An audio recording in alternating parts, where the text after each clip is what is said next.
अध्यक्ष जी, इस सवाल पर सुषमा जी ने, कपिल सिब्बल साहब ने, भाई मुलायम सिंह जी ने, वासुदेव आचार्य ने और राव साहब ने व्यापक चर्चा की है। मैं आपसे और सरकार से और सदन से निवेदन करूंगा, एक अवसर आया न्यूक्लियर डील का,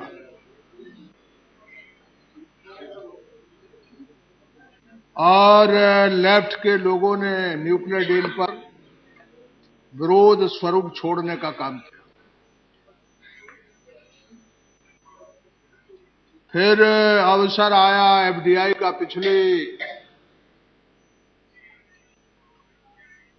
सत्र में, शीतकाल में। उसमें यदि तृणमूल कांग्रेस मजबूती से हम लोगों से नहीं रुक रहा था और तृणमूल कांग्रेस के लोगों ने उसे हमारी रोकने में मदद की। और मैं निवेदन कर दूं आपके माध्यम से कि आज की जो बहस हो रही है वो मैं मानता हूं मैं कि सरकार वाजिद है। सरकार इस सवाल पर, जो कपिल सिब्बल जी ने कई बार यहां भाषण दिया, लेकिन कल जो बोले, मैं मानता हूं कि उनके मुंह से सच ही सच निकला। नहीं, पूरा सदन ही हिंदी में बोला। वो बाहर इनको खबर मिल गई है कि इनकी जो भाषा है वो दिल्ली के साउथ ब्लॉक और नॉर्थ ब्लॉक में सुनी जाती है। दिल्ली के कुछ सीमित लोगों में जो भाषा चलती है उसने भी देश को बहुत बर्बाद किया है। बहुत बड़ी लंबी बात नहीं है। बहुसंख्यक समाज किसानों का आपकी जीडीपी में 16.6% देता है, और ये जो खुदरा व्यापार में लगे हुए लोग वो आपसे रोजगार नहीं मांगते। आपसे ये वो नागरिक हैं इस देश के जो हाथ नहीं फैलाते, अपने पुरुषार्थ से, अपनी मेहनत से इस देश की जीडीपी में 12.4% ऐड करते हैं। और ये लोग लगभग जो है वो 85% लोग। देश 85 है या 15%? जो बहुसंख्यक लोग हैं उनके बारे में कपिल सिब्बल जी ने कल बड़ी जोरदार बात कही। मैं जिस पक्ष के लोगों ने बोला है वो मानता हूं कि देश की जनता के पास खबर चली गई है कि क्या सवाल इधर का है, क्या सवाल आपका है। आपने कहा कि वॉलमार्ट में, केयरफोर में एंड टेस्को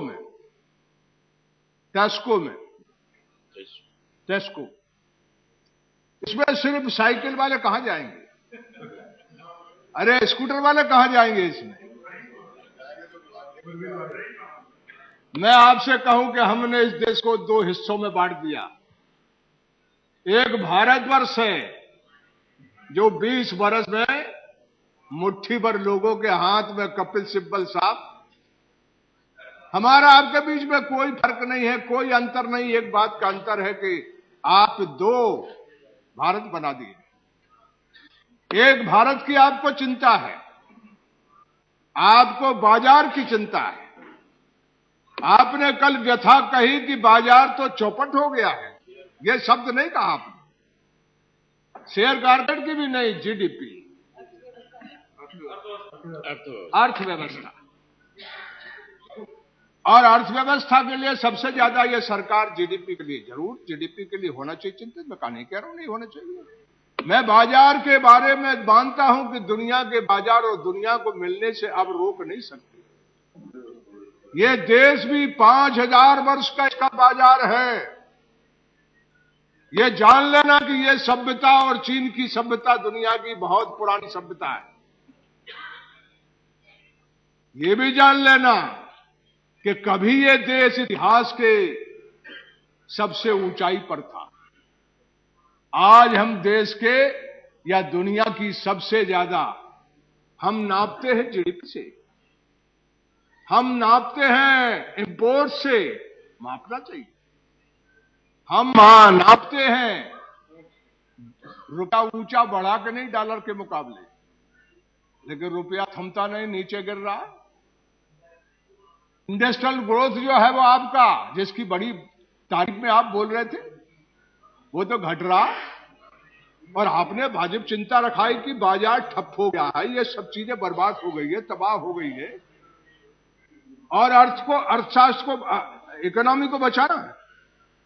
तो इकोनॉमी जो है वो 85%, जो 85% लोग इनके ही सर पे होगी। आपको बाजार से किसी ने रोका, न्यूक्लियर डील पे रोका था हमने, और ये जो एफडीआई है इस पे हमने रोका। आप ठीक कह रहे थे, सुषमा जी ने जो बात कही, लेकिन आप जो है वो ठीक से सच नहीं कह रहे उसमें। हम यदि आपकी सरकार गिराना चाहते तो तृणमूल कांग्रेस ने नो कॉन्फिडेंस मोशन लाया था, हमने क्यों नहीं गिरा? क्यों नहीं उनके साथ खड़े हुए? सरकार गिराने में हम एक बार औंधे मुकर गए। अब पता नहीं किसे गिरे, क्या गिरे, उस पर बहस जाऊंगा, झगड़ा होने लगेगा। लेकिन हम खुद खड़े खड़े यहां, और मुझे मालूम था कि न्यूक्लियर डील जो है वो आपके आने वाला नहीं है, वो अमेरिका भाग गया। अरे इस मामले में नहीं आ रहा, वो कह रहा है कि शर्तें ऐसी कड़ी मत लगाओ, है ना, हमको कमाने दो, कोई गड़बड़ हो जाए तो फिर हमको भागने दो।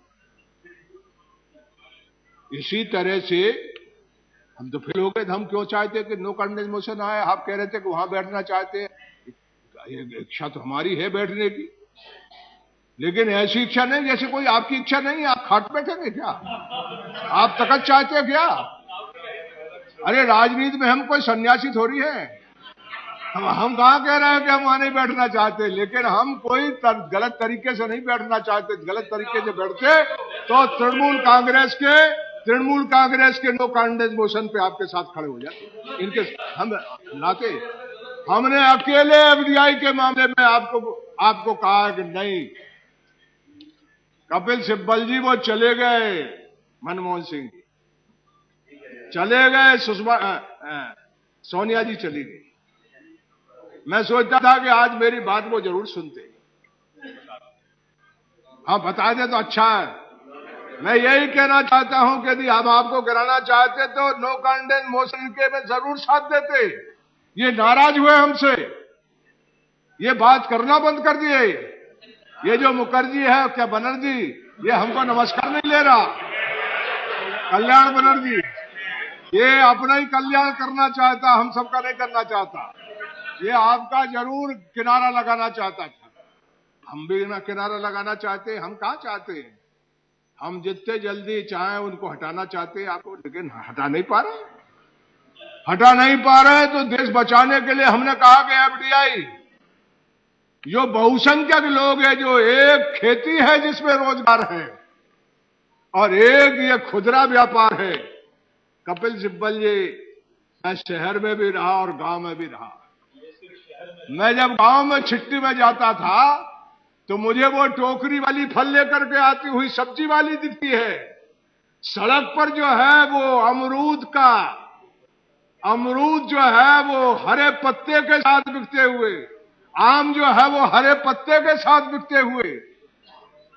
लोगों ने 4 करोड़ कहा है, बिल्कुल गलत बात है।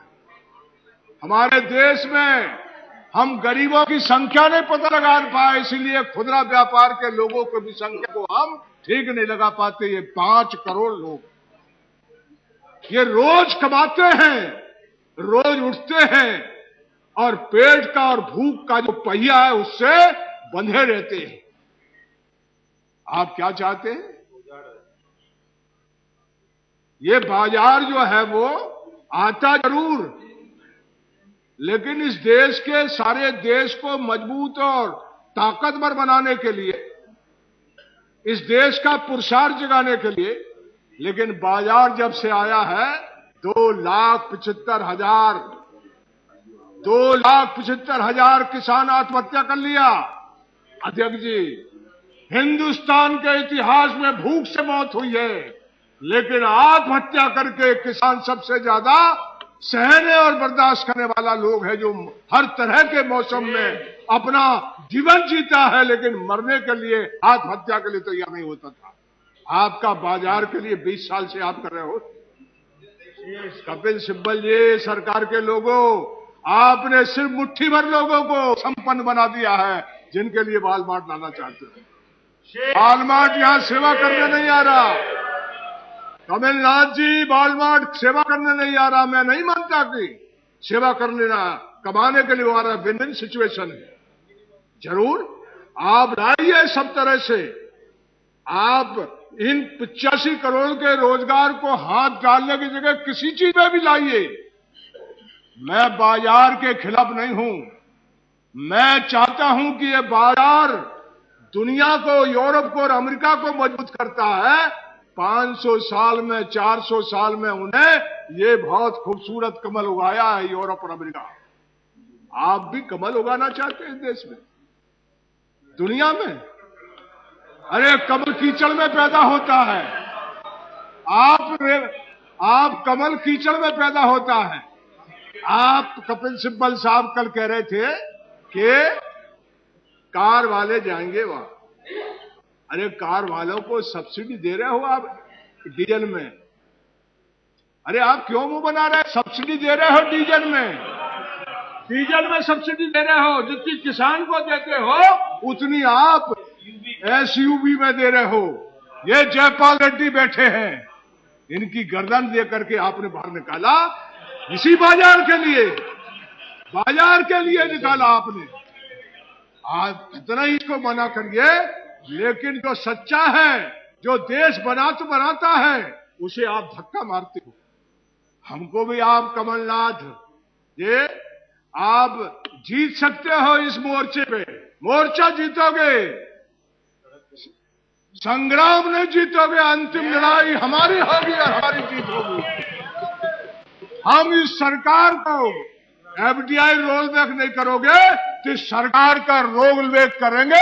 ये संकल्प है हमारा, ये संकल्प है हमारा। और हम आकर के यदि इसी तरह का गुनाह करेंगे तो जो आपकी दुर्गति वो हमारी दुर्गति है। आपने कहा ना कि हमने बहुत से काम किए जिनकी याद दिलाई, तो हमको सजा मिल चुकी है। सुषमा बैठी अपोजिशन में, अडवाणी जी बैठे थे, वो प्राइम मिनिस्टर थे, शरद यादव थे, कहां बैठे? अब सिर्फ हम आपको कुछ नहीं है, हमारे पास गोली भर है। और याद रखना, बोली से दुनिया चल रही है, गोली से नहीं चल रही। आप जबरदस्ती कर रहे हो, आप जबरदस्ती कर रहे हो। और भारत बंद हुआ तो डीएमके हमारे साथ थी, वो चले गए डीएमके वाले। ये मायावती का दारा सिंह जी भी साथ था, लालू नहीं थे। ये तो कह रहा है मिठाई पे मक्खी भिनकती, और मक्खी भाग जाएगी, वॉलमार्ट आएगा, मक्खी भाग जाएगी। ये मुलायम सिंह जी हमारे साथ थे। और निश्चित तौर पर भारत बंद में जब हमारे साथ थे तो हमारे मन में लालच था कि एफडीआई तो वापस हो जाए। नो कॉन्फिडेंस मोशन नहीं ला रहे थे, एफडीआई वापस करना चाहते। अभी आप 184 में हम वोट नहीं कराएंगे, वापस ले लीजिए, वापस ले लीजिए। और जो आपने कहा था प्रणब मुखर्जी के माध्यम से, वो नेता सदर थे, नेता सदर भी चले गए, मनमोहन सिंह जी भी चले गए, हम भी चले जाएंगे। और यदि आप रहेंगे तो ऐसी हालत बुरी होगी। जो कल भाई मुलायम सिंह कह रहे थे कि कांग्रेस पार्टी को कभी इतना बड़ा धक्का नहीं लगा था जैसा एफडीआई के मामले में आपने छेड़ा है। याद रखना, हिंदुस्तान 1700 ईस्वी तक दुनिया के सबसे बड़े बाजार के सिरे पर था। आप मेरी बात को जरूर कर लीजिए। आपके जितने भी अर्थशास्त्री हैं वो फिर कभी आधे घंटे की डिबेट कर लीजिए। मैंने गहराई से इस देश के पतन को और इस देश के उत्थान को काफी गहराई से कोशिश की है। मैं नहीं कहता संपूर्ण जानकारी मिल गई है। आपका फर्स्ट सेंचुरी में India's contribution to world GDP was 32.9%। चीन और भारत के बीच में मुकाबला था 1500 ईस्वी में। 1500 ईस्वी में इट वाज 24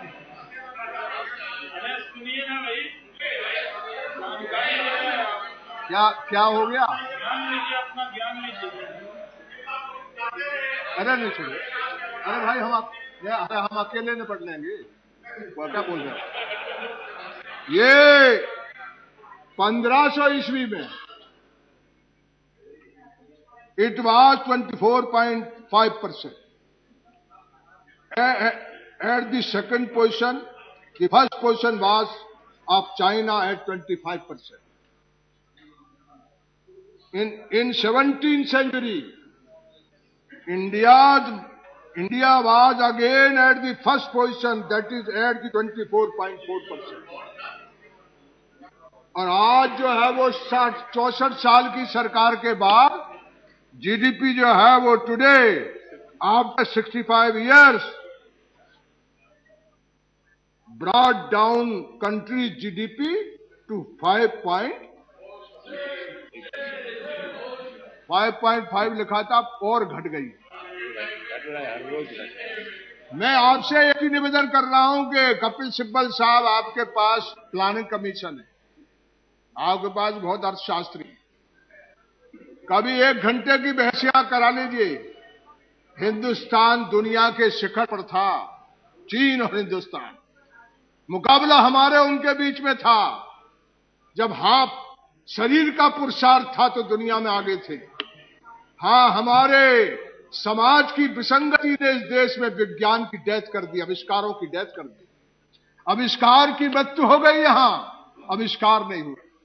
यूरोप का कमाल है कि सारे आविष्कार वहां हुए और इस आविष्कार के चलते ईस्ट इंडिया कंपनी आई, और ईस्ट इंडिया कंपनी आई उसके बाद ये बाजार है वो चौपट और बर्बाद हुआ। ये वेस्ट इंडिया लाने का काम कर रहे हैं। मैं नहीं कह रहा कि ईस्ट इंडिया कंपनी, मैं कह रहा हूं ईस्ट और वेस्ट मेल से आगे बढ़े। इंसानियत का जज्बा दोनों के अंदर होना चाहिए। बाजार का मतलब ये नहीं है कि मैं भी लूटूं और तुम भी लूटो, तो जो तना है, जो कमजोर है, वही लूटेंगे ना। हजारों बरस में इस देश में यही हो गया ईस्ट इंडिया कंपनी के बाद कि जो गरीब है, जो हाथ से काम करता है, इस देश के हाथ के कमाल में यह था कि दुनिया के वेस्टर्न एशिया और वेस्टर्न यूरोप में हमारा बाजार जो है वो चारों तरफ फैला हुआ है, चीन और हिंदुस्तान का। लेकिन उस समय विज्ञान का आविष्कार का इतना खेल नहीं था। हमारे सारे युद्ध हमने विज्ञान पे हारे हैं, सारे युद्ध हमने विज्ञान पे हारे हैं। दुनिया में इससे बड़ी त्रासदी कभी नहीं रही। एक बार चाणक्य चंद्रगुप्त ने हमलावर के घुटने टिकवाए थे, इसके बाद कभी ऐसा मौका नहीं आया। अरे भाई, क्यों आप एकदम साथ बोल देते हो? हमको टोकोगे तो बात बिगड़ जाएगी, हम आपको टोकेंगे? हम तो किसी को टोकते नहीं, आपको मालूम, सीधे बैठते। सीधी बात मैं कह रहा हूं, क्यों ऐसा हुआ? ये 85% लोगों को हमने जब से कमजोर किया है, भारत कहीं नहीं टिका। हमलावर आया है, हार के नहीं गया, लूट के गया। जिसके मन में आया वह राज किया, जिसके मन में आया वह राज किया। मैं नहीं कह रहा कि जो राज करने वाले वो देशी और विदेशी है, मैं नहीं मानता इसको। हमारा भगवान का रंग सांवला है। इस देश के जेनेटिक साइंस में सांवला भी पैदा हो सकता है, लेकिन जो दूसरे बाहर से आ गए लोग, उसमें कोई फर्क नहीं पड़ता। रंग की चमड़ी से नहीं। कल एक दिन ऐसा आ सकता है कि आप एफडीआई चमड़ी में भी ले आए, कहे कि नहीं हम सांवले हैं, गोरे कर दो, माइकल जैक्सन जैसा गोरा हो जाएंगे। ये कहां चल रहा है? को सभ्यता से इतना क्यों इतना क्यों पसर गए हो, क्यों सोचर हो गए हो? अरे महात्मा जी ने अपने पुरुषार्थ पे खड़े होकर के दुनिया को ये दिखा दिया कि गोली मारने से गोली खाना, गोली मारने वाले के लिए एक छटाक कलेजा चाहिए और गोली खाने वाले के लिए 1 टन कलेजा चाहिए। ये महात्मा जी ने दुनिया को बता दिया। क्यों हम अपनी ताकत को, मैं कह रहा हूं कि अपनी ताकत को, आपने मिनरल्स 87 मिनरल्स है देश में, 87, दुनिया का 3 नंबर का देश है ये। आपने आयरन और मिट्टी के दाम भी नहीं बेचा, फोकट में बेच दिया। आप अपने यहां के जो मिनरल्स हैं, जो हिंदी में खनिज पदार्थ हैं, वो कहां तेल और कहां आपको तंग करता, कहां ये जीडीपी आपकी कैसे नहीं बचती, बाजार कैसे नहीं बचता, आपका घाटा कैसे नहीं बचता। आपने अपने यहां जो ताकत है, हमारी जो ह्यूमन रिसोर्स है, उसके बारे में कभी सोचा नहीं। WTO में या दुनिया के किसी फोरम पे आपने ये नहीं कहा, आपने दुनिया के किसी फोरम में नहीं कहा कि आप सामान के लिए तो दुनिया में सब तरह का बाजार तैयार कर रहे हो, लेकिन इंसानों की आने जाने पर इस तरह की रोक क्यों लगा रहे हो? हमारा ड्राइवर यहां 4,000 5,000 में गाड़ी चला देता है, और अमेरिका का ड्राइवर यदि ज्यादा में लेता है तो हमारा ड्राइवर वहां जब चला इसका दिक्कत हो जाएगी। हमारा रसोईया कितनी पैगार लेता है, कितनी तनख्वाह लेता है, और वहां का रसोईया, अरे भाई ये कोई गजब बात है। मैं सोचता हूं कि महात्मा जी होते तो ये भी रास्ता निकालते। ये नहीं कह रहा कि इधर से उधर चले जाओ, रोक लगाओ, लेकिन इंसानों पर रोक कैसे लगाओगे? आप इंसान और आदमियों पर रोक कैसे लगाओगे? आप सामान के लिए तो खुला करना चाहते हो देश को, बाजार को। मैं आपसे एक बात कहना चाहता हूं कि हम वहां भी नहीं आना चाहते। जनता ताकत देगी तो जरूर वहां आएंगे, नहीं तो नहीं देगी तो फिर यहीं बैठेंगे। बहुत वर्षों से बैठे हैं, बहुत वर्षों से बैठे हैं, और कभी कभी हमको भी लगता है कि हम लोग यहां खड़े रहे और देश नहीं बन पाया। 65 बरस में किसान, मजदूर जो मेहनत करता, पसीना बहाता है, पसीना बहाता है, वो तबाही और बर्बादी के कगार पर लेते गए। आप क्यों नहीं सब चीज में लाते? सब लोगों ने कहा, ये सुषमा जी ने कहा, कौन कहता है हम बाजार वाले हैं, बाजार के खिलाफ हैं? बाजार को रोक भी नहीं सकते। आपका बाजार 5,000 वर्ष पुराना है, वो बाजार कितने बरस का है, और वो बाजार विज्ञान और आविष्कार पे आगे बढ़ गया, और इतना आविष्कार किया कि वो आकर के यहां सारे 100-350 राज्य जो है वो 3.5 महीने में जीत लिया। 3.5 महीने में आप वो बंद हो गया। अब उन्होंने नया तरीका निकाला। अब आपको मालूम है, आपके बारे में सारे अखबारों में कितना सर्टिफिकेट दे रहे थे। आपने FDI जो है वो रिटेल में रोका, इसके ऊपर आपको रोज कह रहे थे कि आप खत्म, ये खत्म, आपका वो खत्म, अखबार लिख रहे थे। आप चिंतित हो गए, आपके मन में फपोला पड़ गया, और उनके जब से आपने FDI लाए हो, वो आपके हर तरह से प्रसन्न हो गए। ये कह रहे थे सुषमा जी के वो बाराक ओबामा जाता है, वो छोटी दुकान जा रहा, वहां छोटी दुकान जा रहा, यहां बाजार खोलना चाहता। ये गजब बात है भाई, है? तो आप एक बात जान लीजिए, आपने बहुत कल वाजिब बात कही। अंत में कहना चाहता हूं कि कपिल सिब्बल ने, सबके भाषण तो ठीक है, कपिल सिब्बल ने सरकार का जो एक्सरे किया है, जो पर्दा उठाया है कि सरकार किस लाचारी में, रुपया डूब गया, एक्सपोर्ट घट गया, इंडस्ट्रियल प्रोडक्शन नीचे चला गया, जो घाटा है वो बढ़ते जाएगा, और ये जो है वो इस रास्ते से आ जाएगा, उसमें रोजगार आएगा। ये 40 लाख, अरे भाई 65 बरस से आप किसान के भजन कर रहे हैं, आप ही नहीं हम भी कर रहे हैं। 65 बरस से हम लोग गरीबी हटाओ, आम आदमी की सरकार, हम इंडिया साइनिंग कर रहे हैं, नहीं हुआ साइनिंग। नई गरीबी की जिंदगी बदली, किसान की जिंदगी जैसी खड़ी पहले थी वैसी आज है।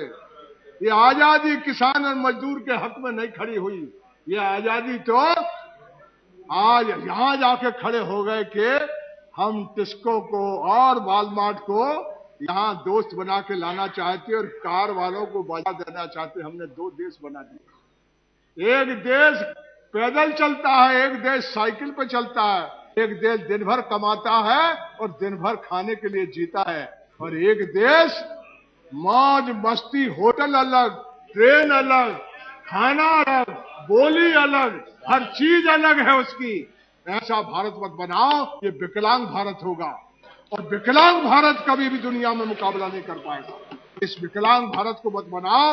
और मैं कहना चाहता हूं अपने मित्रों से जो भारत बंद में भी साथ हैं, अंत में अपनी बात को कहना चाहता हूं, समर शेष है नहीं पाप का भागी केवल व्यास। समर शेष है नहीं पाप का भागी केवल व्यास। तो जो तटस्थ हैं समय लिखेगा उनका भी अपराध।